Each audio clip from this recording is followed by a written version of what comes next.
तो हम लोग जिस इंडस्ट्री में है ना, यहाँ डिस्क्लेमर बहुत चलता है, तो जरा कुछ 2-3 डिस्क्लेमर सबसे पहले। एंड इम्पोर्टेंट इन्फो ये है कि तुम बात किससे कर रहे हो, हम लोग कौन है, ठीक है।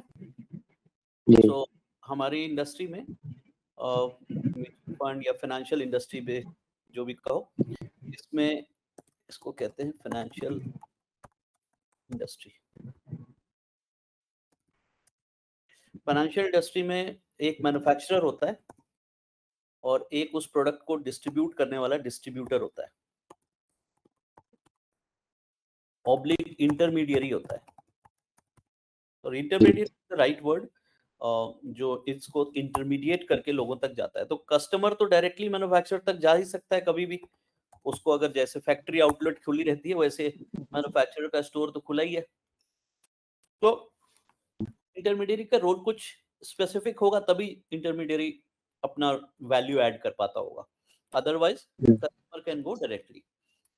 तो मैन्युफैक्चरर के पास इसी तरह रूट है, ऑप्शन है, इंटरमीडियरी के थ्रू जाओ, एम्प्लॉय के थ्रू जाओ,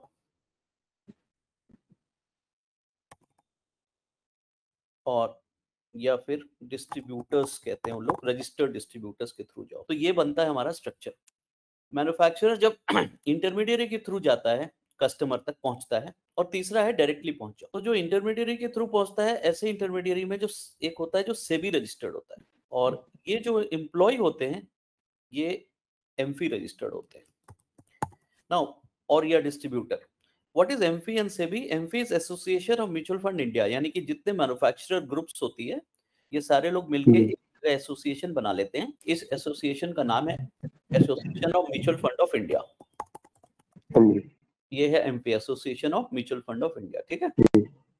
हम लोग एम्प्लॉय या डिस्ट्रीब्यूटर की तरह रजिस्टर्ड हैं, यानी we work for mutual fund companies as their employ, as their non paid, मतलब नॉन सैलरीड पर्सन।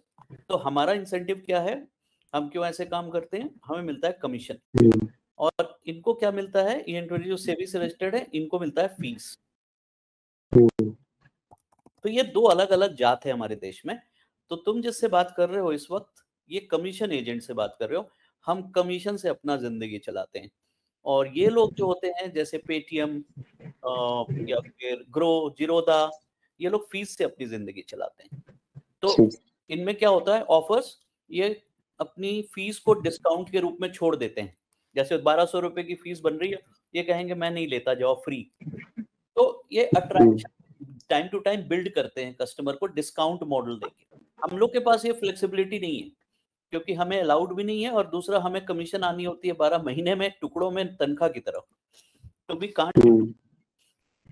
तो अंतर ये हो गया कि जो लोग बेस्ड होते हैं, ये जो प्रोडक्ट बेचते हैं, इस प्रोडक्ट का नाम होता है डायरेक्ट प्लान। इसका नाम होता है direct plans, which has no inbuilt commission into it। और हम लोग जो बेचते हैं इसका नाम होता है regular plan, which has inbuilt commission in the portfolio। तो यानी कि अगर कोई चीज 100 रुपए लगाई जाएगी, तो वो 100 रुपए अगर बनेगा 102 रुपए, तो ये वाले केस में तुम्हें पूरा 102 मिलेगा। इस वाले केस में वो 102 बनेगा ही नहीं, वो बनेगा 101 रुपया 90 पैसा 80 पैसा, ऐसे, समझ रहे हो? चलो, anyway, now what is the range? The range is maximum 2.5% per year हमारी कमीशन का। हमारी कमीशन का नहीं, मतलब इनके फीस का, दोनों केस में, मैन्युफैक्चरिंग दोनों ही केस में 2.5% से ज्यादा नहीं ले सकता, और एवरेज 0.5 रहता है। तो 2.5% में सब लोग को बटता है, फंड मैनेजर, फलाना ढिकाना, ऑडिटर, ये वो।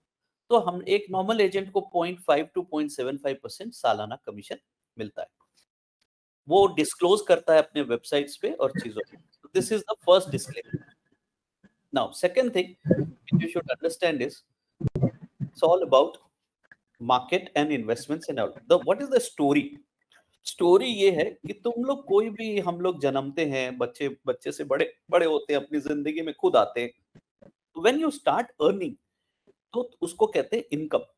So when you start earning या फिर इनकम जनरेट होना शुरू होता है, तो इनकम का बंटवारा होता है। और वो जिंदगी तुम्हारी उसी तरह से बन जाती है। तो इनकम कुछ इस तरह बढ़ता है, एक पार्ट जाता है एक्सपेंसेस में और दूसरा पार्ट जाता है सेविंग्स में। Expense could be many type of expense, maybe liability repayment or maybe luxury or living। कुछ एक्सपेंस ऐसे होते हैं जो बड़े खतरनाक होते हैं, जो बिना बताए आ जाते हैं और बिना तेरे चॉइस के आ जाते हैं, उसे हम कहते हैं मेडिकल इमरजेंसी और या फिर इमरजेंसी। तो इमरजेंसी और मेडिकल, इमरजेंसी में भी बहुत तरह की जनरल और क्राइसिकल, फाइनेंशियल, जैसे कि गाड़ी टूट गई अचानक भाई, ऑफिस उसी से जाना है तो बनाना तो पड़ेगा ही भाई। हेल्थ खराब हो गया, पड़े तो नहीं रहेंगे, जाएंगे ही। टांग टूट गई, फलाना हो गया। तो कुछ ऐसे एक्सपेंस होते हैं जिनको हम कवर कर सकते हैं as a what you call insurance company से, जहां पे मुझे उस क्लैरिटी नहीं होती है, तो हम लोग क्या करते हैं, इस तरह के इंश्योरेंस की कवरेज खरीद लेते हैं। और इतना बड़ा कवरेज भी छोटा खरीदे ये सोचते हैं। तो इनको कवर करने वाले को हम लोग मेडिक्लेम या फिर ग्रुप मेडिक्लेम, नौकरी करते हो जहां, वो कंपनी तुम्हें ये कवरेज देती है कि तुम चिंता मत करो, तेरी तनख्वाह में इनबिल्ट है, तो ये तुम्हें वहां हिम्मत देती है।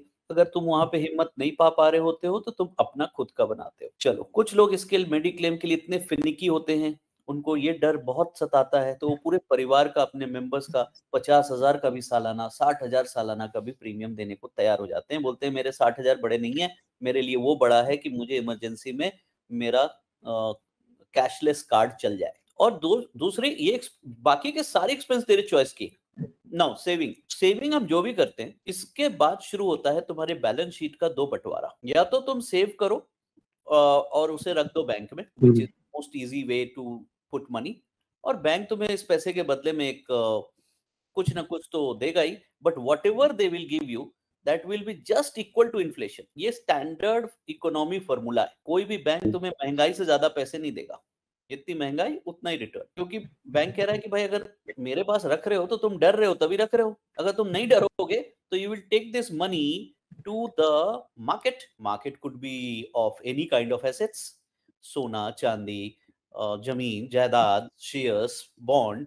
तो मार्केट को हम लोग जो सिक्योरिटी मार्केट कहते हैं, फाइनेंशियल मार्केट कहते हैं, इन्वेस्टमेंट मार्केट कहते हैं, इसी की स्टोरी आज मैं तुम्हें लेके नेक्स्ट चैप्टर में जाने वाला हूं। तो स्टोरी तुम्हें ये क्लियर हो गई यहां से कि एक्सपेंसेस से जितना, अब अगर फॉर्मूला क्या होगा, फॉर्मूला होगा I minus E is equal to S, यही तो हुआ, minus expense is equal to saving.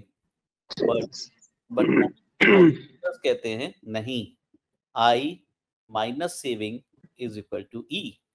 अगर तुमने ये नीचे वाला फॉर्मूला सीख लिया, तो this is the first lesson of good investment wealth building. पहला इन्वेस्टमेंट लेसन यहीं से शुरू होता है कि हम लोग जनरली इसको और इसको कंट्रोल नहीं करते हैं और कहते हैं कि यार जो बच रहा है भैया मेरे को बता दीजिए, मेरे पास 2,000 बच रहा है, कुछ कर दीजिए मेरी जिंदगी में। और कुछ लोग ऐसे अड़ी होते हैं, कहते हैं नहीं मैं 15,000 तो सेव करूंगा ही करूंगा, उसके बाद जो बचेगा उसमें देख लूंगा, चाहे मुझे पैदल जाना पड़े ऑफिस, चाहे मेरे पास कपड़े ना हो, चाहे मेरा वो हो, वगैरह वगैरह। मतलब they are very rigid about it. तो ऐसा भी नहीं कि हम कह रहे हैं कि नहीं सारी जिंदगी त्याग दो, बट या if you will backward calculation करोगे, तो हमारा जो अभी पढ़ाई जाने वाला है नेक्स्ट चैप्टर में, वहां मैं तुम्हारे को क्या करूंगा, मैं पहले सेविंग्स कितनी करनी चाहिए तुम्हें अपने जिंदगी के लिए, पहले वो खोलने वाला हूं। मान लो अगर तुम्हें ये फॉर्मूले से समझ आ गया कि भैया अगले 60 साल की मेरी जीवन काल की पूरी अपनी जीवनी लिख दी, और इस जीवनी को हम इन्वेस्टमेंट जर्नी कहते हैं, और इस इन्वेस्टमेंट जर्नी में आपके हिसाब से मुझे 15,000 रुपए से महीने की अपनी सेविंग्स की शुरुआत करनी चाहिए, तो obviously this will become a benchmark for you. तब तुम उल्टा करोगे, तुम अपनी इनकम में से 15,000 पहले हटा के देखो कि बाकी से तेरा खर्च चलता है कि नहीं। नहीं चलता है तो खर्च को हैंडल करोगे, और या फिर अपने सपनों को कट करके 15 को 5 करोगे, यही तो करोगे ना। That is what we are going to discuss now, and एकदम प्रैक्टिकल वर्ल्ड में सिंपल तरीके से देखने वाले हैं। उसके बाद हम देखेंगे कि ये जब हम इस नतीजे पे पहुंच जाएंगे, तब हम देखेंगे कि इन्वेस्टमेंट प्रोडक्ट्स कौन से होंगे। तो कुछ लोगों को सेशन में इंटरेस्ट इस बात पे भी होता है, जनरली हम लोग जब इन्वेस्टमेंट काउंसलिंग करते हैं और वेल्थ बिल्डिंग की बात करते हैं, तो हमसे ज्यादातर लोग एंजाइटी में क्वेश्चन पूछते हैं कि सर ये सब तो होता रहेगा, मुझे बताओ ना बेस्ट फंड कहाँ लगा। तो जो वो एंजाइटी क्वेश्चंस हैं वो का भी आंसर है हमारे पास और स्ट्रेट है। But because you are young starting your career savings की जर्नी, तो तुम्हारे लिए अच्छा है कि तुम पूरे बेस को समझो। So with all permission I am taking this session forward. It may be longer and may need 2 sessions, but if you are agreeing to that then only we will put to the next step. Otherwise तो लोग blind भी बोल सकते हो कि नहीं मेरे पास 10,000 है, अच्छी एसआईपी बता दीजिए। सो अभी मैं बढ़ रहा हूँ ये सोचते हुए कि तुम्हें इंटरेस्ट रहेगा और यू आर गोइंग जी बिल्कुल। ठीक है। तो हम क्या सबसे पहले वी आर मेकिंग, ये हमारा वेबसाइट है, की मदद से हम ये फॉर्मूला अभी हासिल करने जा रहे हैं कि what exactly is the monthly requirement, estimated monthly requirement which is required to be saved और इन्वेस्टेड हमारे सिस्टम के हिसाब से। चलो तो हम अभी हमारी नीड को एनालाइज करने जा रहे हैं। हम यहाँ पे इन्वेस्टर लॉगिन भी है, the password user name which you have, you can log in with that also. So in order to reach onto your panel, तुम्हें infirupee.com is our website and you go there and sign in करोगे। अब तो हमारे left side में targets बने हो, इन targets को हम स्टार्ट करते हैं। और रिस्क सुटेबिलिटी अभी हम बाद में बनाएंगे कि तुम्हारी रिस्क एपेटाइट क्या है। रिस्क एपेटाइट का मतलब होता है कि अगर you have to go to Delhi और तेरे पास 10 घंटे हाथ में है तो you won't drive your car like a crazy, आराम से एंजॉय करते हुए आओगे। बट अगर तुम्हारे को 3 घंटे में लखनऊ पहुंचना है और अगर नहीं पहुंचे तो जिस काम के लिए चले थे वो बर्बाद हो जाएगा और actually it's and for everybody. तो तुम 3 घंटे में फरारी चढ़ाओगे उसको, मतलब उड़ा दोगे गाड़ी, चाहे वो अल्टीमेटली पहुंचोगे या मरोगे। तो जब there are 3 things which are very important for taking risk capacity. पहला willingness, दूसरा ability एंड तीसरा नीड। तो हम लोग के फाइनेंशियल दुनिया में ना हम लोग को ये पहचानना पड़ता है बात बात में कि सामने वाला का स्कोर क्या है। तो देयर आर 4 स्कोर्स, मतलब सब 0 to 4 का स्केल है, ये सब 0 to 4 है। तो मैं अभी मान लो कुछ क्वेश्चन पूछूंगा और वैसे तो हम लोग नॉर्मली फॉर्मली नहीं पूछते, बातों बातों में हम समझ जाते हैं कि क्या है। बट इसका सही आंसर मुझे कहाँ से मिलता है, जब अभी मैं तुम्हारे प्लान्स बनाऊंगा तो तुम्हारी आ जाएगी प्लान क्या मुझे बताएगा, एबिलिटी, नीड जरूरत क्या है, एबिलिटी क्या बताएगा, तनख्वाह कितनी है। मान लो एग्जांपल तेरी है कि तुम्हें दिल्ली से लखनऊ पहुंचना है 3 घंटे में, बट गाड़ी तुम्हारे पास मारुति 800 है। तो नीड तो है, नीड की स्कोर है 4 बट एबिलिटी की स्कोर है 2, तो एबिलिटी नहीं है, उस गाड़ी से हम पहुंच ही नहीं सकते। और विलिंगनेस 4 है, तो तेरी स्कोर हो गई 4 to 6 and 4 10। तो below 10 you are moderate kind of customer, तुम्हें मजबूरी है, तुम नहीं जा सकते उतने हाई स्पीड गाड़ी में। तो ये विलिंगनेस एबिलिटी नीड है, इसका हम बैलेंस एक्ट प्ले करते हैं। इसलिए इसके लिए मैं शुरू कर रहा हूँ ये सेशन, तब तो मैं बताऊंगा कि मैं तुम्हें किस रिस्क डिग्री पे रखने वाला हूँ और प्रोडक्ट किस लेंगे। You may have this question in mind और उसको तुम्हें स्टोर करके रखना चाहिए कि क्या हर स्कीम का कोई रिस्क डिग्री होता है। बिल्कुल होता है, जितने भी स्कीम्स होते हैं और उसे सेबी ऑथेंटिकेट करती है। सेबी के पास एक ऐसा यूनिक फॉर्मूला है जिसमें millions and billions of data use होते हैं, जो प्रेडिक्ट करता है एल्गो से और समझने की कोशिश करता है कि ये वाला अगर मरा कभी तो कैसा मौत देगा, कैसे आदमी को ये डिस्ट्रक्ट कर सकता है। तो उस बेसिस पे सेबी 6 पैरामीटर्स में 6 नाम से हर प्रोडक्ट को कैटेगराइज करती है। जनरली ट्यूटर और एजेंट ये सब उसके बारे में बात नहीं करते, बट सेबी उसको हर स्कीम के ऊपर एक स्टैंप लगाती है। जैसे कार के नंबर प्लेट में पीछे एक स्कैनर लगा होता है जिसके अंदर उस गाड़ी की बहुत महत्वपूर्ण सूचनाएं होती हैं, लेकिन एक आम आदमी तो खैर नंबर प्लेट लगा के घूम रहा होता है, उसको तो पता नहीं होता कि उसके पीछे क्या सूचनाएं हैं। उसी तरह हमारे दुनिया में म्यूचुअल फंड्स हो, शेयर्स हो, सबके ना एक रिस्कोमीटर ठप्पा होता है जो सेबी चिपका देती है। तो अभी हम उस रिस्कोमीटर से ही हम लोग प्रोडक्ट को एनालाइज करते हैं और समझते हैं और रिस्क की सूटेबिलिटी मैच करा। चलो अभी के लिए पहले हम आते हैं कि तुम्हारी जर्नी, तो जीवन की जर्नी में अभी तुम्हारे लिए जो इंपॉर्टेंट चीज है, सबसे इंपॉर्टेंट है रिटायरमेंट। रिटायरमेंट मतलब जरूरी नहीं तुम 60 साल में रिटायर करो। You may have ambition to start your own business, maybe you are looking to become an entrepreneur. तो एंटरप्रेन्योर अगर तुम 40 साल में बनना चाहते हो तो भी वो रिटायरमेंट एज हुई तेरी एक्चुअली, तो हमें उसकी प्लानिंग करनी है। और अगर तुम कहते हो नहीं भैया अभी मेरे मन में ऐसा कुछ नहीं, you can any time restructure your plan, but अभी के लिए तो हमको एक बात तुमसे लेनी है। तो मैं तुमसे जो पूछने जा रहा हूँ, it is not actually retirement. I just want to know when would you like to have a complete financial freedom in your life. और अबव 60? ठीक है, तो अभी हम 60 छोड़ देते हैं। अगर तुम्हें कभी जिंदगी में और लगा तो तुम मुझे बताओगे और हम लोग उसको रीसेट करेंगे, चाहे वो एंटरप्रेन्योर जर्नी हो, चाहे वो तुम्हारे लिए ये जर्नी हो जैसे कि मैं छुट्टी लेके वर्ल्ड टूर करूंगा, मैं सोशल सर्विस करूंगा, whatever comes to your mind at a later stage you can tell us. But अभी 60 साल तुम एक नॉर्मल नौकरी की तरह करके जीना चाहते हो, और 90 साल की एक्सपेक्टेशन तो कहीं नहीं जाती आजकल, तो 90 लिखना पड़ेगा। How much do you wish to earn each month after retirement? अब आज अगर तुम इमेजिन करो कि तुम अपने पापा की जगह या अपने दादा की जगह या अपने किसी सीनियर मेंबर्स की जगह देखो रख के अपने आप को, तो अगर तुम आज रिटायर करते तो वो लोग की जिंदगी कितने में कटती है? आज का करंट वैल्यू क्या है एक रिटायर्ड आदमी का? तो ऑब्वियसली वही होगा जो तेरा आज तनख्वाह है, आज का जो तनख्वाह है। भाई जितना तुम आज खर्च कर रहे हो उससे कम थोड़ी कर लोगे बुढ़ापे में, भले इन्फ्लेशन बढ़ जाएगा, that is a different story, but कुछ चीजें तेरे में ऐड हो जाएगी, जैसे कि खर्चे, चीजें। तो may be you can put here, आज अगर एक अच्छा रिटायर्ड लाइफ बिताओगे तो 50,000 तो तुम्हें चाहिए ही, एज्यूमिंग कि मकान उकान एसेट्स तेरे अपने हैं जी, तो मैं 50,000 डाल रहा हूँ। ये 50,000 आज 50,000 है, लेकिन जब तुम रिटायर्ड होगे 60 के तो महंगाई 6 रख रहा हूँ, 6 भी रख सकते हो, 5 रख सकते हो, 4 भी रख सकते हो। डेवलप्ड इकोनॉमी इंडिया तो 4 कंफर्टेबल है, मतलब हम डेवलप की ओर जा रहे हैं तो 4 ठीक है। तो as country become developed inflation will come down. चलो एनीवे, अभी मैं ये अज्यूम फिगर डाल रहा हूँ, फिर हम एडजस्ट करेंगे। तुम अभी एग्रेसिव स्टेज ऑफ इन्वेस्टिंग में हो, तुम हर चीज ग्रैब करने की कोशिश करोगे, रिटायरमेंट हो या कुछ हो, बढ़िया मतलब गाड़ी एकदम तेज स्पीड चलाओगे। बट यहाँ you can tell me, no Avinesh this is wrong, I am not that kind of person, you can tell me upfront. But फिलहाल मैं अज्यूम कर रहा हूँ और तुम भी अज्यूम करो कि तुम्हें ऐसी गाड़ी पसंद है कि लगातार एकदम 120 की स्पीड से चल रही हो। हाईवे में जनरली चलते हो तो तुम्हें अच्छा लगता है 120 पे गाड़ी चली जा रही चली जा रही चली जा रही है मे बी, और तुम्हें ये अच्छा लगता है कि हवा वादियां देखते हुए इत्मीनान से चलो और धीरे धीरे धीरे चलो, भले 80 चलो बट नो मेंटल स्ट्रेस। तो what your way of dealing with life?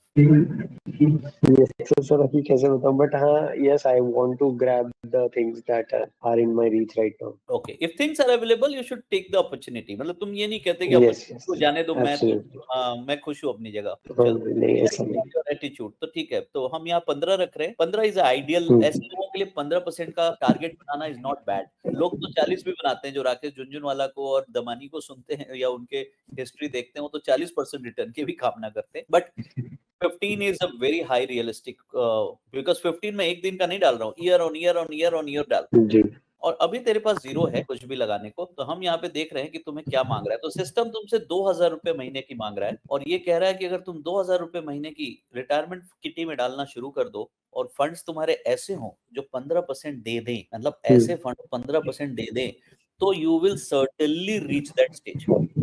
Now you may ask me a question कि भैया ये सही डाला आपने, 15% वाला फंड है क्या आपके पास, मिलेगा क्या मुझे? So that question to be answered before accepting this. तो मैं पहले उस क्वेश्चन का आंसर दे दूं।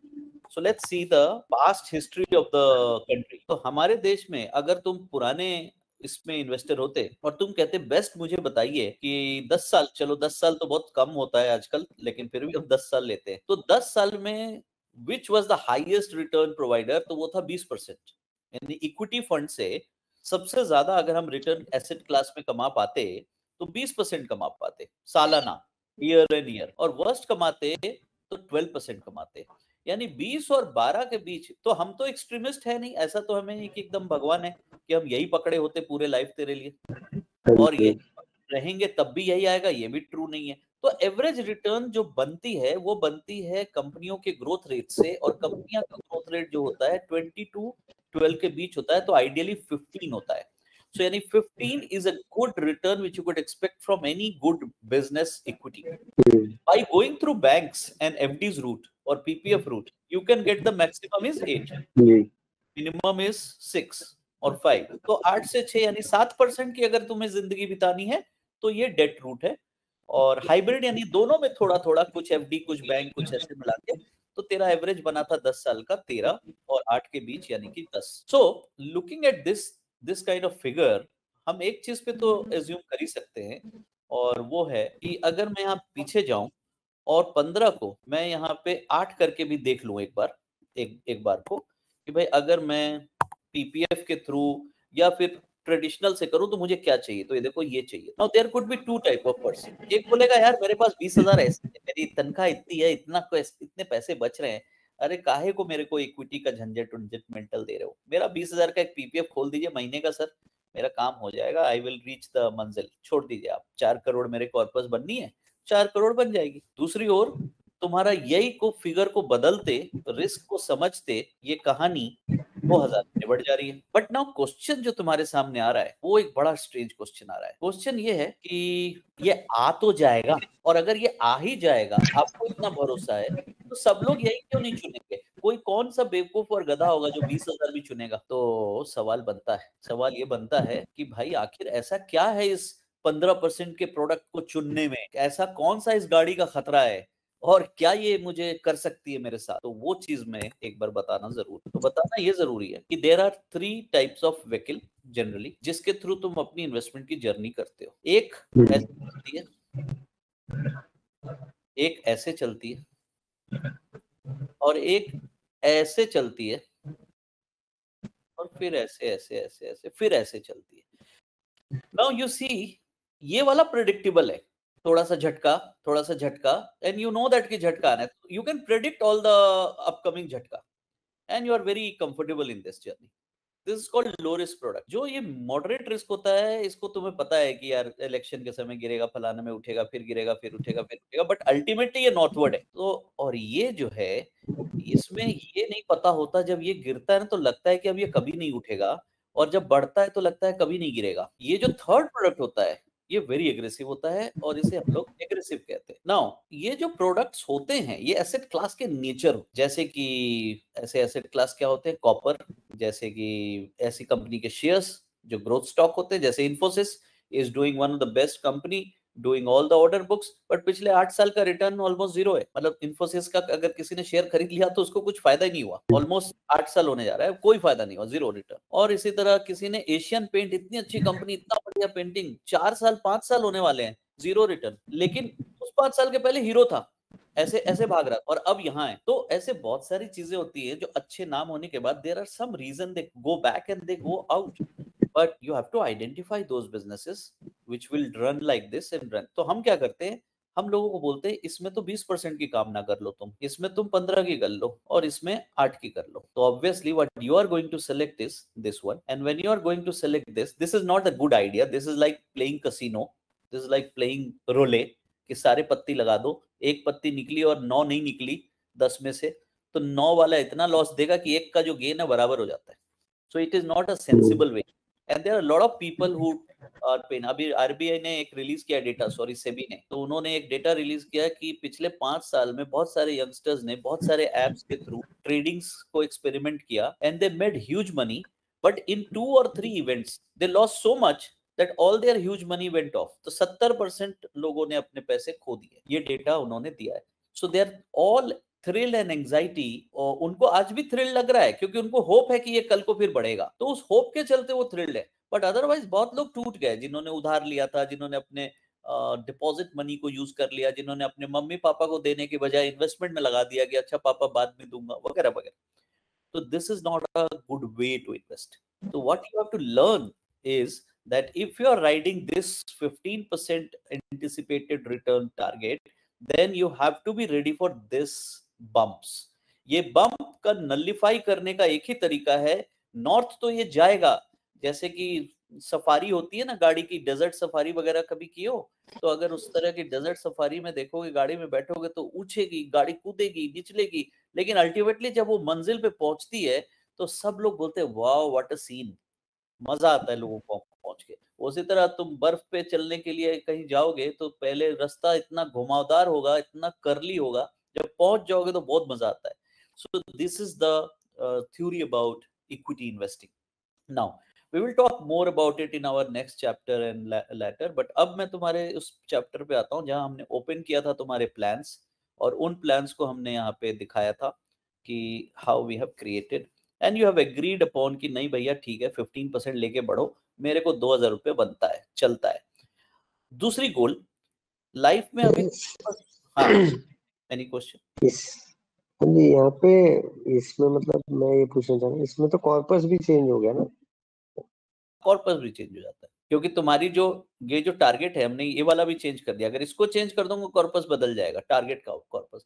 हमने ये माना कि जब तुम 15 की रिटर्न कमा रहे हो किसी प्रोडक्ट से, तो पोस्ट रिटायरमेंट तुम 8 पे तो नहीं आ जाओगे ना, तो हमने 12 रख दिया। मतलब जनरली क्या होता है कि तेरी जो रिस्क डिग्री कैपेसिटी रिटायरमेंट से कम तो हो जाएगी, लेकिन फिर भी जी तो आज अगर मैं तुम्हें 8% से शुरू करूंगा तो तेरा पोस्ट टारगेट तो मैं 8 या 7 ही रखूंगा ना, क्योंकि तेरी नेचर थोड़ी बदल जाएगी रिटायरमेंट के बाद। तो दैट्स द कॉर्पस बदल गया। तो व्हेन योर पोस्ट रिटायरमेंट, देखो इसको मैं 8 कर देता हूँ अभी, बस बदल गई, 4 करोड़ हो गया। क्योंकि ये कह रहा है, सिस्टम कह रहा है कि भाई आपका जो नेचर है उसी हिसाब से आप बुढ़ापे में भी काम करोगे।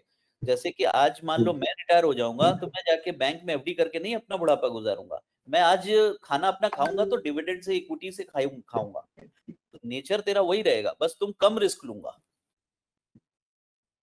तो इसलिए कम पैसे चाहिए मुझे। अगर 12% से मैं अपना बुढ़ापा गुजारूंगा तो I just need 2 crore, but 8% से गुजारने जाऊंगा तो आई नीड 4 करोड़। दूसरी चीज ये भी समझ के चलो, ये तुम आज 15 लिख रहे हो, कल को इकोनॉमी इतनी डेवलप्ड हो गई कि जापान के जैसे बन गई हमारी, और 1% का इंटरेस्ट रेट है हमारे देश में, तो ये ऑटोमेटिक रीएडजस्ट हो जाएंगे। तब आज का 15 उस जमाने का सिर्फ 5% रिटर्न होगा। यानी आज जब महंगाई 7 है तो 15% रिटर्न बहुत अट्रैक्टिव है। जब महंगाई 2% होगी तो 8% रिटर्न बहुत अट्रैक्टिव होगी। और जब महंगाई 0 हो जाएगी, इन्फ्लेशन 0 हो जाएगा, तो 5% ही बहुत अट्रैक्टिव हो जाएगा। So getting my point. ये तो इसलिए हमें यहाँ पे कुछ हिसाब किताब नहीं लगाना है, इन्फ्लेशन खुद एडजस्ट कर देता है हमारे रिटर्न के डिमांड को। तो तेरा ये 50 जो तुमने लिखा है ना मेरा खर्चा चलेगा, एक्चुअली जब महंगाई 1% हो जाएगी तो तेरा 25,000 में ही खर्चा चलने लगेगा। चलो, तो ये ऑटोमेटेड रूट से एडजस्ट हो जाता है। Now your second goal, the second goal which you should keep is wealth builder. Wealth builder तुम्हारे एज में, अभी तुम्हारी मैरिज हुई है या होने वाली है, क्या स्टेज है? नहीं, अभी कुछ नहीं है सर। अभी नहीं है। तेरे अपने प्लान के हिसाब से तुम्हें क्या लगता है कि अभी 5-6 साल जॉब करोगे उसके बाद सोचोगे, या? नहीं नहीं सर, 5-6 साल तो नहीं, 2 या 3 साल में हो जाएगी। हाँ, हो जाएगी। तो अगर हम टारगेट टाइटल रखें तो you need a cash flow after से, नॉट इन मैरिज। मैरिज तो तुम अपने नॉर्मल बोनस और सेविंग से कर लोगे। तुम्हें करना पड़ता है टारगेट टाइटल पोस्ट मैरिज। एक तुम्हारा बड़ा एक्सपेंस आता है घर सेट करने का, उसे हम लोग हाँ होम जी। सेटअप कहते हैं, और वो बड़ी बेसिक चीजें होती है। तुम आज कुछ भी खरीद लो, टीवी फ्रिज वाला खरीद लो, तेरा घर घर तभी बनता है व्हेन यू पार्टनर्स ज्वाइन। तो हम उसे होम सेटअप कहते हैं। तो आज से तुम्हारे को मैं 5 साल मानता हूँ जब तुम एक अच्छा एक्सपेंस करोगे अपने घर के लिए। वो घर चाहे किराए का हो चाहे कुछ भी हो, यू नीड होम डेकोर। और आज अगर तुम ऐसा करते कि तुम्हारे पास एक पार्टनर होती और तुम दोनों मिलके एक घर को सेट करते, तो तुम्हें मिनिमम इंटीरियर्स, छोटा मोटा डेकोर चीजें करने में उस घर में लग जाता करंट कॉस्ट में से 5 लाख रुपए। तो तुम आज का कॉस्ट लिख रहा हूँ कि चलो सोफा लेंगे, बेड लेंगे, एक अच्छा चीज लेंगे, खूब डाइनिंग टेबल लेंगे, टीवी लेंगे। May be you can put it 10, that is your choice. I am just going fast in that because ये एडिटेबल है, तेरे हाथ में है, तुम कर सकते हो इसके साथ। तो इसलिए मैं अभी एस्टिमेट ले लेके आगे बढ़ता जा रहा हूँ, ठीक है। जी नाउ जिस चीज की हम बात कर रहे हैं लग्जरी आइटम्स हैं, तो इसकी इन्फ्लेशन जल्दी भागती है और ज्यादा भागती है। तो ये 4 नहीं, ये 6% रख लिया मैंने महंगाई। And what are your annual returns you expect? Obviously इसमें तो मैं हाई रिस्क लूंगा ही 15% का, क्योंकि अगर बन गया तो ठीक, नहीं बना तो मैं अगले साल घर बना लूंगा। ऐसा कोई हार्ड एंड फास्ट नहीं गोल है ना कि मेरी जिंदगी चली जाएगी इसके लिए। So that is very important. So you have put in 5। इसके लिए तुम अगर देखते हो तो तुम्हें सजेस्ट किया जा रहा है 7,000 की एसआईपी या 7,000 की saving per month. Now there is third thing which is very important in your life, which is called, जिसको हम लोग बाइंग, लग्जरी बाइंग्स कहते हैं, या इसे एसेट बाइंग कहते हैं, big mega asset buying, which you don't know कि तेरे पास क्या होगा, तुम कब फ्लैट खरीदोगे, कब घर खरीदोगे, कहाँ खरीदोगे, नहीं खरीदोगे।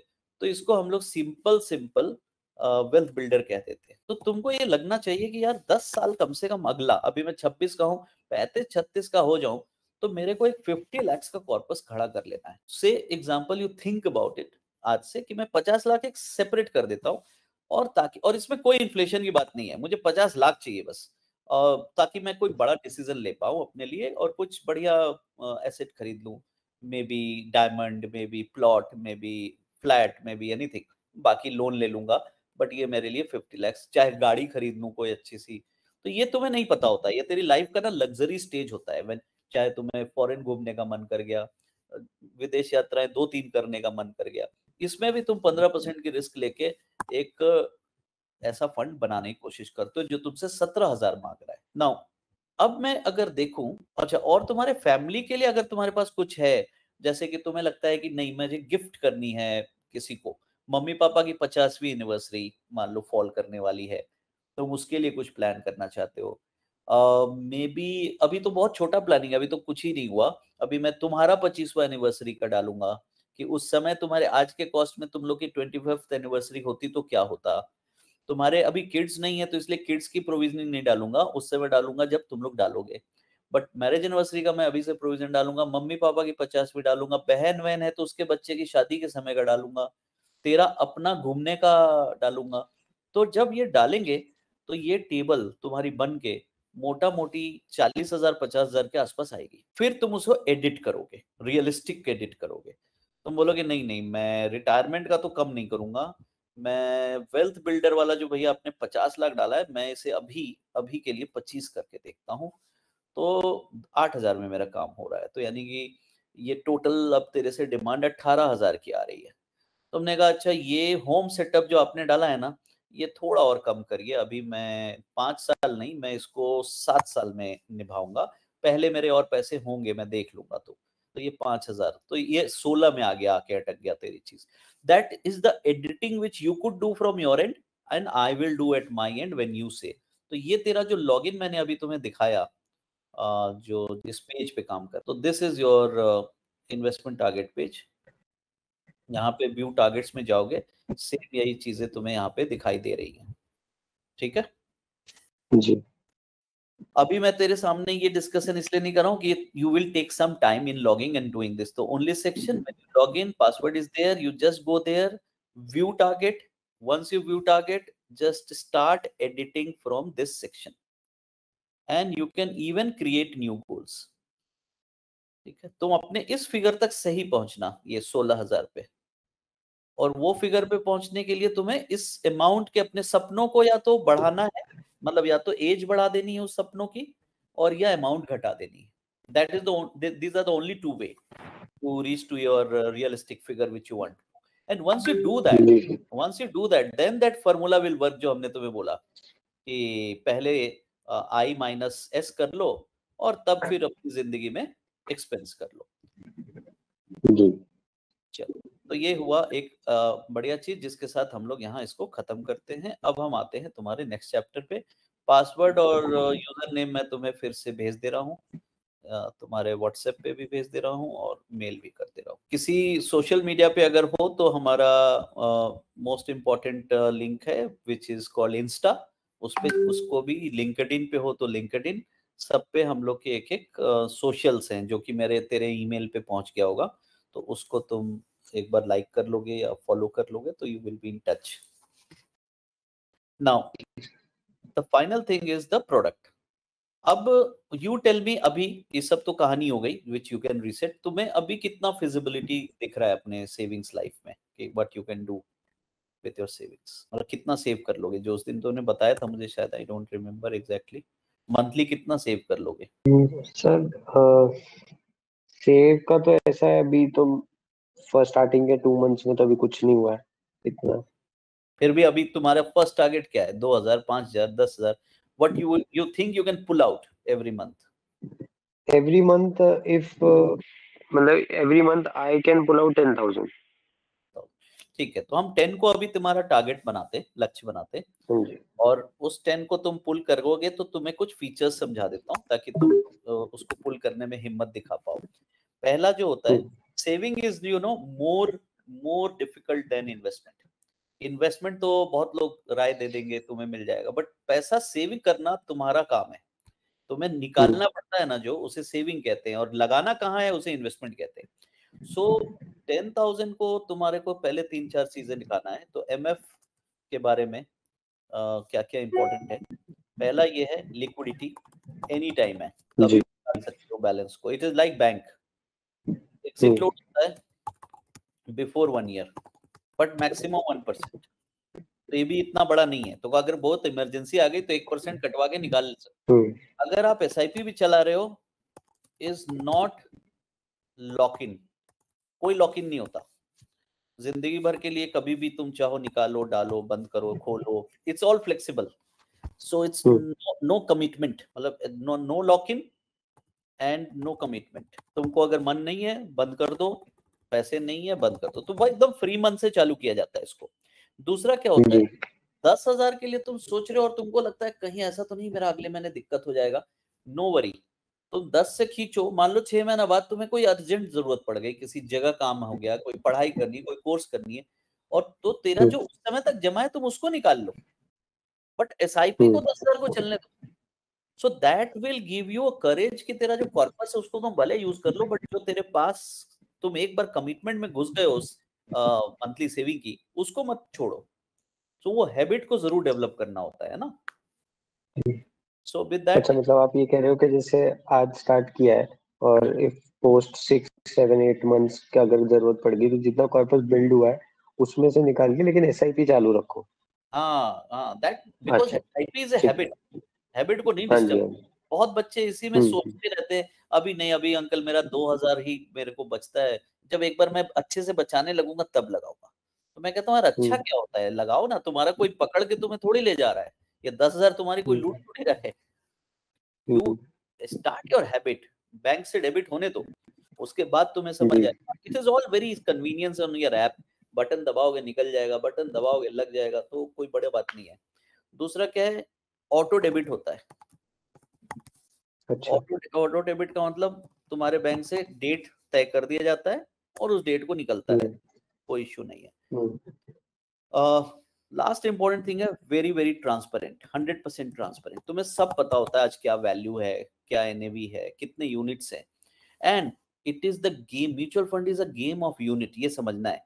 तो तुम अगर ये सोचो कि म्यूचुअल फंड का स्नोबॉल थ्योरी पे काम होता है, आज तेरे पास इतने छोटा यूनिट है, से 100 यूनिट, कल को SIP करते करते तेरी यूनिट इतनी बड़ी हो गई, फिर यूनिट इतनी बड़ी हो गई, और एक समय में इतनी बड़ी हो गई। तो इसी को हम लोग कहते हैं यूनिट ग्रोथ, और इसी से तेरा वेल्थ बनता है। आज अगर 100 यूनिट है और 1 रुपया बढ़ेगा तो 100 रुपया बढ़ेगा, कल तेरे पास 1 लाख यूनिट जमा हो जाएंगे पूरे तेरे जिंदगी में, और 1 रुपया बढ़ेगा अगर NAV तो 1 लाख बढ़ेगा तेरा वेल्थ। तो अल्टीमेटली ये this called snowball theory, when the snow rolls, every time वो अपने साथ और आइस बढ़ाता है, फिर अगले रोल पे और बढ़ाता है। यही कंपाउंडिंग फॉर्मूले से तेरा म्यूचुअल फंड एक समय में यूनिट बढ़ते बढ़ते तेरे खूब बड़े यूनिट का गोला तेरे हाथ में आ जाता है। So in mutual funds whenever you look at your portfolio, you should always look at the unit value कि मेरी आज कितनी यूनिट जमा हो गई। You should be eager to deposit and collect more and more units. Now units किसका, ये important है। अगर तुम खराब चीज का यूनिट जमा करके बैठ जाओगे तो ऑब्वियसली तुम्हें मजा नहीं आएगा। तो यहाँ पे दिखा रहा है कि यूनिट किसके किसके अवेलेबल है तेरे पास परचेज के लिए।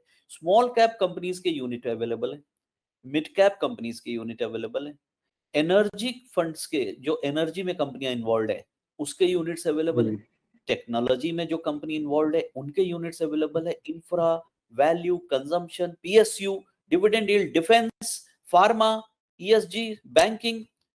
नाउ अपने को क्या सोचना होता है कि ये कुछ इसमें से सेक्टर फैंसी सेक्टर होते हैं, कुछ सेक्टर रियल सेक्टर होते हैं। जैसे consumption is a real solution sector है, जो कंपनियां कंजम्पशन में काम करती हैं, जैसे टीवी बनाती हैं, दवाई, ये बंदा मैं बोल रहा हूँ, सर्फ बनाती हैं, साबुन बनाती हैं, ये बना, consumption is really a thing जो कभी खत्म नहीं होगा, आबादी बढ़ती रहेगी, जरूरत आती रहेगी, तो वो कंपनियों में इन्वेस्ट करने वाला म्यूचुअल फंड हमेशा ही स्टेबल होगा। तो हमारा बेस्ट फेवरेट है। तो ये सब तो एक्सट्रीमिस्ट है, स्मॉल कैप एकदम एक्सट्रीम एंड पे है, कभी चला कभी नहीं चला, चला तो बहुत चला, नहीं चला तो एकदम डाउन चला। लेकिन ये सब जो स्टोरीज है कंजम्पशन की कभी नहीं खत्म होगी। इंफ्रा की स्टोरी आज हॉट है, कल डाउन हो जाएगी। जब सारे इंफ्रा बन जाएंगे, एयरपोर्ट बन जाएंगे, रोड बन जाएंगे, तो फिर इंफ्रा की स्टोरी कम हो जाएगी, इन कंपनियों का फायदा होना कम हो जाएगा। एनर्जी की स्टोरी, आज खूब एनर्जी एनर्जी सब कर रहे हैं, बट एनर्जी में बाद में सिर्फ उन्हीं को फायदा होगा जो एनर्जी को ट्रांसमिट और सेल कर रहे होंगे। बनाने वाली कंपनियां तो एक बार में बना देंगी, that's all. NTPC can not be every year, हर साल एनटीपीसी नहीं बन सकता, तो एनटीपीसी तो एक बार ही बना ना, तो इसलिए जब बन गया उसके बाद क्या, तो there are few things which are very trending, momentum. So तेरे को 3 चीजें देख के हम लोग पैसा लगवाते हैं, और वो 3 चीजें आज तुम्हारे साथ क्लोजर करते हुए बता रहा हूँ। So what we look and how we select. So we select any fund based on momentum, based on की वैल्यू क्या है, based on ग्रोथ क्या है, और based on क्वालिटी क्या है। नाउ ये 4 फैक्टर्स पे हम अपने किसी भी वेटेज को देते हैं, और जो मेरा बेस्ट रैंक स्कोर आता है उसको हम बेचते हैं। फॉर एग्जांपल मोमेंटम, आज मोमेंटम में चल रहा है एनर्जी, डिफेंस, इंफ्रा, ट्रांसपोर्ट, ये है मोमेंटम। इसमें सारी दुनिया को, क्योंकि हमारे प्रधानमंत्री इन्हीं पे भाषण देते हैं, हमारे गडकरी जी इसी पे यूट्यूब चैनल्स चलाते हैं, तो जो हमारे प्राइम मिनिस्टर से लेके बड़े मिनिस्टर्स हैं वो इन्हीं 4 चीजों पे बात करते हैं, energy energy energy, defence defence, infra. तो क्या हुआ, ये हॉट सेक्टर हो गया। अभी वैल्यू कहाँ है, एक्चुअली पैसा कहाँ है, कंजम्पशन में, फार्मा में। फार्मा भी अनएंडिंग है, हमेशा चलेगा, तो कंजम्पशन, फार्मा, फिर तुम्हारा मैन्युफैक्चरिंग, सीमेंट्स, इंजीनियरिंग, केमिकल, ये सब वैल्यू है। ग्रोथ कहाँ है, आईटी, बैंकिंग, यहाँ ग्रोथ है, एमएनसी, इनोवेशन, ऑटोमोबाइल। क्वालिटी कहाँ है, सो क्वालिटी कहाँ मिलता है हमको, टाटा स्टील, रिलायंस वगैरह वगैरह। तो अगर तुम क्वालिटी की बात करोगे तो सब जाके तुम्हें मिलेगा ब्रांड में, यानी लीडिंग ब्रांड्स एंड लीडर्स, सिर्फ क्वालिटी वहां मिलता है। तो हम लोग ये क्वालिटी देखने की कोशिश करते हैं, कहाँ क्वालिटी मिल रहा है, कहाँ ग्रोथ, और सबके एक कॉम्बिनेशन बनाते हैं। उस कॉम्बिनेशन के हिसाब से तुम्हें फंड देते हैं। तो वो फंड देने के लिए हमारा जो फिल्टरेशन प्रोसेस है वो कुछ ऐसा है, जो हम फॉर्मूले से ड्राइव करते हैं, रिस्क रिवार्ड निकालते हैं, और लोएस्ट रिस्क पे हाईएस्ट रिवार्ड पकड़ने की कोशिश करते हैं। और ये मेरा टेबल होता है, जिसमें तुम देखोगे इस टेबल में कहीं रिटर्न नहीं है, there is no return, it is all about risk ratio। Risk and ratios, alpha कितना है, स्टैंडर्ड डिविएशन कितना है, इस बेसिस पे हम चुनते हैं कौन सा फंड तुम्हारे को कहाँ ले जाएगा। अभी मैं आज के चैप्टर यहाँ रोक रहा हूँ, इसलिए कि ये explanation is a next technical discussion which will, if you are interested in knowing more, want to become investment savvy, अपनी नॉलेज के लिए और अपने और दोस्तों में लोगों को बताने के लिए, if you want to be learned on that side, then you take my next session, then we will talk about how we select the best schemes and what we do there। अभी के लिए मैं यहाँ पे रोकता हूँ। तेरा session का मैंने पासवर्ड यूजर नेम तुम्हें मेल कर दिया, गोल्स के हिसाब से हमने बना दिया, so that you can edit it with your perfection. हमने तुम्हें एक रिस्क एलोकेशन भी कर दी, जिसमें मैंने एक वेरी एग्रेसिव कस्टमर का भी खिताब दिया, क्योंकि that is allowed to you, and तुम आराम से इसको मैनेज कर सकते हो। ओवर ए पीरियड हम इसको एडजस्ट करेंगे, जब तुम्हारी मैरिज हो जाएगी तो थोड़ा हम लोग रिस्क को कम करेंगे, या फिर तुम्हारे लिए रिस्क को कवर करेंगे। जैसे शादी के तुरंत बाद तुम्हें टर्म पॉलिसी लेनी पड़ेगी, तुम्हें अपना मेडिकल का हो सकता है बढ़ाना पड़े। हाँ, ये ध्यान रखना है कि किसी भी हालत में अभी इंश्योरेंस में मत फंसना। तुम्हें इंश्योरेंस की सेविंग नहीं करनी है, क्योंकि तुम्हारे लिए अभी इंश्योरेंस यूज नहीं है। You don't need to cover yourself with anything, because you have नहीं नो। सर, अभी तो वो वैसे भी ऑफिस से कवर्ड है, तो हाँ, इसलिए मैं उसके बारे में ज्यादा सोच भी नहीं रहा हूँ। इसलिए नहीं सोचना, क्योंकि अभी तेरे पास लिएबिलिटी नहीं है जिसके लिए तुम कवर हो। भाई अगर मैं आज हूँ और मैं आज ना रहूं, तो मेरे बीवी बच्चे सबको दिक्कत हो जाएगी खाने में, तो मेरा इंश्योरेंस हाँ जरूरी है। जी। बट अगर जी तुम्हारे जी। लिए वो जरूरी नहीं है अभी उस पार्ट पे, तो इसलिए इंश्योरेंस में अभी स्पेंड नहीं करेंगे। इंश्योरेंस बहुत वाइजली स्पेंड करेंगे, और जहां जरूरी है वहां स्पेंड करेंगे। ठीक है। जी। The process to start is, it's all online, but you have to documentation के लिए जो तुम्हें चाहिए, you first need to do KYC। KYC online हो जाता है, वो लिंक तुम्हें भेज दे, वो तुम ऑनलाइन जब फ्री रहोगे तो रात में या जिस वक्त भी अपना KYC OTP आएगा, उसको करना होगा उस लिंक से। Once you ठीक do है। KYC, then the next step is creating account, creating transaction account at NSC। तो ये हम तुम्हें ये भी लिंक भेजते हैं। इसके लिए तुमको हमें व्हाट्सएप करना पड़ता है कैंसल चेक, एंड तुम्हें व्हाट्सएप करना पड़ता है अपना address proof and PAN card. As you send these 3 items तो हम लोग तुम्हारा अकाउंट क्रिएट कर देते हैं और बस उसके बाद से you become eligible to investment तुम जब चाहोगे स्टार्ट कर दो। डेबिट डेट ऑप्शन है और वो 5, 10, 15 ऐसे होते हैं। मेरा सजेस्टेड डेबिट डेट जो है, जो सबसे अच्छा डेट होता है, वो ये होता है कि डेबिट डेट चुनते समय अगर तुम्हें कोई प्रॉब्लम ना हो अलग अलग डेट्स की डेबिट से तो स्प्रेड कर दो। तो एक रखो 5, एक रखना 10, एक रखना 15 और एक रखना 20। इससे क्या फायदा होता है, मार्केट ना हमारी वॉलेटाइल होती है हमेशा, तो कभी कभी हमारे को इंटेंशन क्या होता है एसआईपी के दौरान, ज्यादा यूनिट मिले। ज्यादा यूनिट कब मिलेगा, जब मार्केट डाउन होगी, तो कब कम भाव पे ज्यादा यूनिट मिलेगी। तो हम ये जब स्प्रेड करते हैं तो हो सकता है 5 यहाँ पे पड़े तो 10 यहाँ पे पड़ जाए, 15 यहाँ पे पड़ जाए, 20 यहाँ पे पड़ जाए। So we can have different dates. अच्छा, तो इसलिए हम स्प्रेड कर दें। बहुत सारे लोग ये इसलिए नहीं लेते कि वो इनकन्वीनियंट हो जाता है, अरे मेरे से खर्चा हो जाएगा, मैं फिर मुझे याद नहीं रहेगा। तो देयर आर 2 वेज, आप अपनी सैलरी में से 10,000 चुपचाप दूसरे बैंक में डाल दो और उस बैंक से अपनी एसआईपी चलाओ। तो that is the very smart way.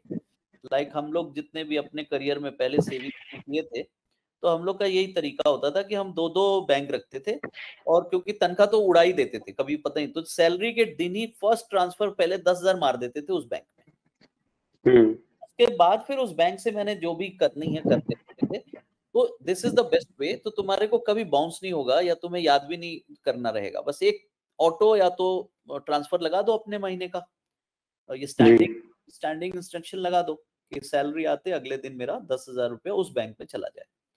तो that is your choice, but if you can manage in your same bank, so then also it's not bad, you can do that जी। so इसी session का ये presentation मैं video तुम्हें भेज दूंगा and you can see any time accordingly. ठीक है सर, मेरे को एक आपसे एक क्वेश्चन ये भी था कि जैसे आई वाज प्लानिंग कि मैं इसी मंथ स्टार्ट कर दूं इन्वेस्टमेंट, लेकिन मतलब अगर ये 10,000 वाला ही स्टार्ट करना है तो वो इस मंथ तो नहीं हो पाएगा मेरे से अभी। नहीं, कुछ भी कर दो। 10,000 क्या, 500 रुपीज से स्टार्ट होता है लाइफ। डोंट एवर थिंक कि मनी, इसमें मनी का कोई साइज इंपॉर्टेंट नहीं है। हाँ जी। तुम 2,000 से कर दो, 1,000 से कर दो, 5,000 से कर दो, तुम्हें जिससे भी करना स्टार्ट कर दो, ऑनबोर्ड हो जाओ। हाँ जी, यही मैं आपसे भी यही कहने वाला था कि मैं पर चाहता यही हूँ कि मैं इस मंथ कर दूं स्टार्ट। तो जैसे भले वो 10,000 का मैं नेक्स्ट मंथ से स्टार्ट कर दूंगा, लेकिन इस महीने में 4-5 हज़ार कर लूं। तो 2 एसआईपी अभी लो इस महीने, 2 एसआईपी अगले महीने और ऐड करना, ठीक है। तो तुम अभी ऑनबोर्डिंग के प्रोसेस के साथ साथ जैसे ऑनबोर्डिंग होगा हम 2 एसआईपी स्टार्ट कर देंगे।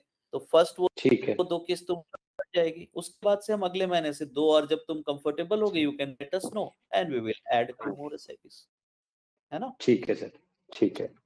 और मेरा जो ऐप है जब तुम इन्वेस्ट कर लोगे तब एक बार और सेशन देगी नितिका, लोग बताती हैं कि how to download the app and monitor your portfolio, तो वो भी हम तुम्हें उसके बाद एक सेशन देंगे। चलो great, good night. Thank you for your time sir, thank you sir. Thanks.